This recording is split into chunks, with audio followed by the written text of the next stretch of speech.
Pare-parehas Ay, po hindi. kami. Ikaw nga ang tinatanong lang eh. Answer!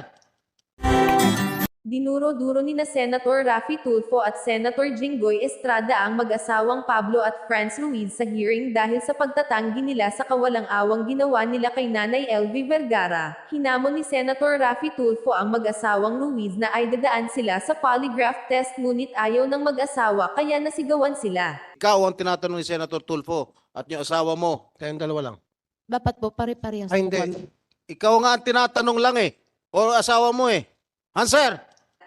Ganon ding naggagalaiti si Senator De La Rosa Bato kung bakit ganon na lang sila kalupit sa kanilang katulong na si Nanay LV, bakas sa kanyang mukha at galit sa mag-asawang napakawalang hiya.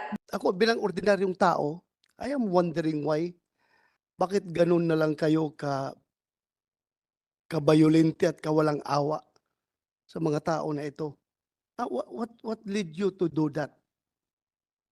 Anong rason? Bakit ganun na lang walang awa na minamaltrato ninyo itong katulong ninyo? Tanungin kita, Mr. Pablo Ruiz, bakit ganun na lang kung makatrato kayo ng inyong katulong? Yes, Your Honor. And you cannot deny that. Bulag, bulag. Natanggal ang mata. Wala nang base nun. Bulag. So, gusto niyong ebidensya? Yan ang ebidensya. Yung mata niya, bulag. So ngayon, magsinungaling pa kayo dito. Konfirmado, bulag ko. Dahil sa ginagawa ninyo. Tapos ngayon, i-deny nyo na ginagawa nyo yan? Tatanong ko lang, bakit ganun ka violente yung ginagawa ninyo? Your Honor, wala kami po dinay-deny po. Ha? Alam nga naman, mabulag yan kung walang ginawa. Nabulag lang siya, natural cause.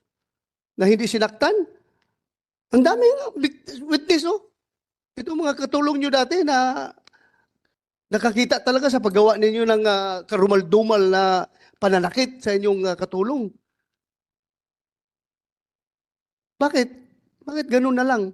Ganon pa man, natuloy din ang pagkakulong ni Franz Ruiz sa Senate Jail at sana, tuloy ang pagkamit ni Nanay LV ng hustisya sa kanyang dinanas sa mga kamay ng mag-asawang walang konsensya.